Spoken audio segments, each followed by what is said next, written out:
Good morning. Today, 17th June 2025, Tuesday.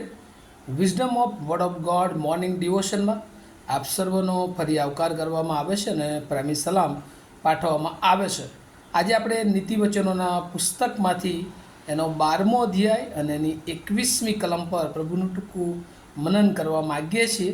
પ્રોવર્બ્સ chapter 12 વર્સ 21. અને ત્યાં પ્રભુનું વચન આપણને આ પ્રમાણે કહે છે, સદાચારીને કંઈ નુકસાન થશે નહીં, પણ દુષ્ટો હાનિથી ભરપૂર થશે. એનઆઈવી બાઇબલ પ્રમાણે, no harm befall the righteous but he delights in men who are truthful. અને આ પ્રભુનું વચન છે. અને અહીંયા બહુ જ નાની કલમ પણ બહુ મોટું શિક્ષણ આમાં જોવા મળે છે. અને અહીંયા કોન્ટ્રાસ્ટ બિટવીન રાઇચિયસ એન્ડ વિકેડ, ન્યાયી અને દુષ્ટ માણસોમાં કેવો તફાવત હોય છે, કેવી એ લોકોનામાં વિરોધાભાસ હોય છે, સામ્યતા હોય છે, એ બધી બાબતો વિશે આ વચન સૂચવે છે.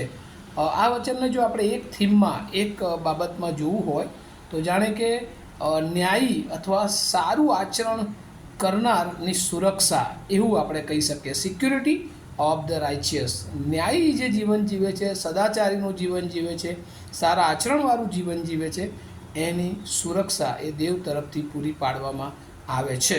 અને એટલા માટે ઘણી બધી વાર એ ન્યાયીઓનો માર્ગ એ સાંકડો માર્ગ છે, અને સારું આચરણ કરવાનો માર્ગ એ ચોક્કસ મુશ્કેલી ભર્યો છે, તકલીફોથી ભરપૂર છે, એમાં અડચણ હોય છે, શેતાનના હુમલા હોય છે, અને એ બધામાંથી પસાર તો થવું પડે છે, પણ આખરે એને નુકસાન એ થતું નથી. કેમ નુકસાન થતું નથી? કારણ કે ન્યાયીઓની સાથે અથવા સદાચારીઓની સાથે દેવ હોય છે. ઉત્પત્તિ 50મો અધ્યાય અને 20મી કલમ, ગઈકાલે પણ આપણે યુસુફનું ઉદાહરણ જોયું હતું કે તમે તેનું ભૂંડું કરવા ચાહ્યું, પણ દેવે તેનું ભલું કર્યું. અને માણસ ગમે માણસનું ભૂંડું કરવા ચાહે, પણ જો એ સારો માણસ છે, સદાચાર છે, એનામાં દેવનું જ્ઞાન છે, દેવ એની સાથે છે, તો કોઈ માણસ એનું નુકસાન કરી શકતું નથી. આપણે જૂના કરારમાં અયુબ પણ જોઈએ છે. શેતાને બહુ જ પ્રયત્ન કર્યા, શારીરિક, માનસિક, આત્મિક, આર્થિક બધી જ બાબતોમાં એને નુકસાન કરવાનો પ્રયત્ન કર્યો, પણ એ દેવની ઓળખમાં હતો, એનું આચરણ સારું હતું, અને એટલા માટે દેવ એની સાથે હતો અને એનું નુકસાન કરી શક્યા નહીં.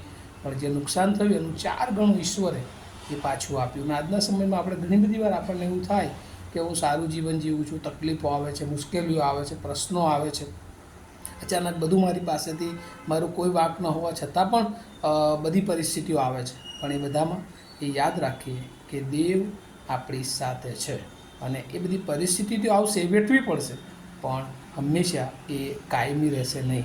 અને એટલે કે એ આપણને નુકસાન કરી શકશે નહીં.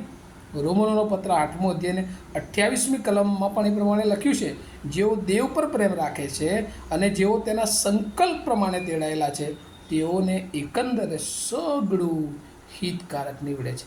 એ દુઃખ હોય, મુશ્કેલી હોય, પ્રશ્નો હોય, વિકટ પરિસ્થિતિઓ આવે, પણ તેમ છતાં દેવ એ બધી પરિસ્થિતિઓમાં આપણને નુકસાન થવા દેશે નહીં. અને એટલા માટે નવા કરારમાં પણ બહુ અદ્ભુત નમૂનો પાઉલ પ્રેરિત, કે જેના જીવનમાં પણ ઈશ્વરની ઓળખમાં આવ્યા પછી બહુ જ મુશ્કેલી, પ્રશ્નો, સતાવણીઓ,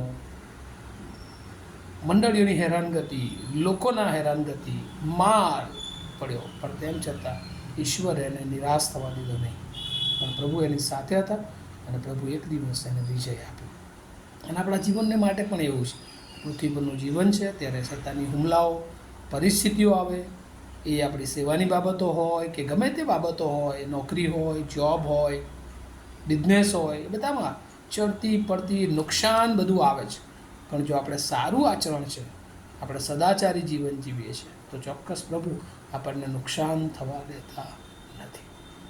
પણ એની જગ્યાએ હંમેશા જે લોકો શેતાનના તરકટો રચે છે, દુષ્ટો ગમે એટલા તરકટ રચે, પણ આખરે એક દિવસ એનો નાશ છે.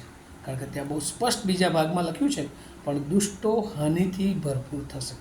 એકાએક દુષ્ટો બહુ જ સમૃદ્ધ થઈ જતા આપણને લાગે, બહુ આનંદમાં રહેતા લાગે, પણ અંત એ એમને હાનિ પહોંચાડ હોય છે, હાનિથી ભરપૂર હોય છે એવું વચન તો કહે છે. અને એટલા માટે આપણે જેઓ પ્રભુને ઓળખનારા છે, સારા આચરણ કરનારા છે, એમણે હંમેશા પ્રભુના પ્રેમમાં એ ગરકાવ થવું જોઈએ. કારણ કે રોમન 8:35 જો 39 કલમ પણ આપણે વાંચીએ તો કહે છે કે ખ્રિસ્તના પ્રેમથી એ આપણને કોણ જુદું પાડી શકે? કોઈ પણ બાબત એવી નથી કે જે ખ્રિસ્તના પ્રેમથી તમને મને જુદી પાડી શકે. તો આપણે રોજે રોજ એ પ્રભુને ગમે એવું આચરણ જો આપણે જીવીએ છીએ તો કોઈ માણસની તાકાત નથી, શૈતાનની કોઈ કુયુક્તિ ચાલતી નથી કે આપણને નુકસાન કરી શકે. હંમેશા બધી જ પરિસ્થિતિઓ એ આપણા માટે એ હિતકારક જ નીવડે છે. અને પ્રભુ એવું આપણા સર્વના હકમાં ચાહે જ કે આપણા હકમાં ગમે તેવું ભૂંડું કોઈ કરવા ચાહે પણ એ ભૂંડું આપણા માટે તો હિતકારક જ બને છે. અને એ વાતો સમજવા માટે પ્રભુ આપણને બહુ જ કૃપા આપે. પ્રાર્થના કરીએ. અમારા જીવન તને દયાળુ ઈશ્વર, અમે બહુ આભાર માનીએ છીએ.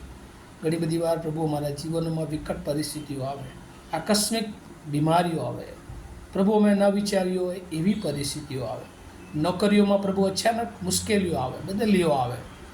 પ્રભુ એ બધામાં અમે ઘણી બધી વાર હારી જઈએ છીએ. પણ તમે અમને શીખવો છો કે પ્રભુ એ બધી જ પરિસ્થિતિ જ્યારે અમે તમારા પસંદ કરેલા લોકો તરીકે તમારું આચરણ કરીએ છીએ, તમારા પર પ્રેમ રાખીએ છીએ, ત્યારે સઘળું અમારા હકમાં હિતકારક બને છે. અને પ્રભુ થવા દો આજે સવારે આ વચનો સાંભળનાર એક એક વ્યક્તિઓના જીવનોમાં પણ જો કોઈ એવી પરિસ્થિતિઓ આવી હોય અને તેઓ ડગી ગયા હોય, પ્રભુ તમારું વચન દ્વારા તમે અમને હિંમત આપો કે આખરે બધું જ એ આપણા હકમાં હિતકારક નીવડે છે.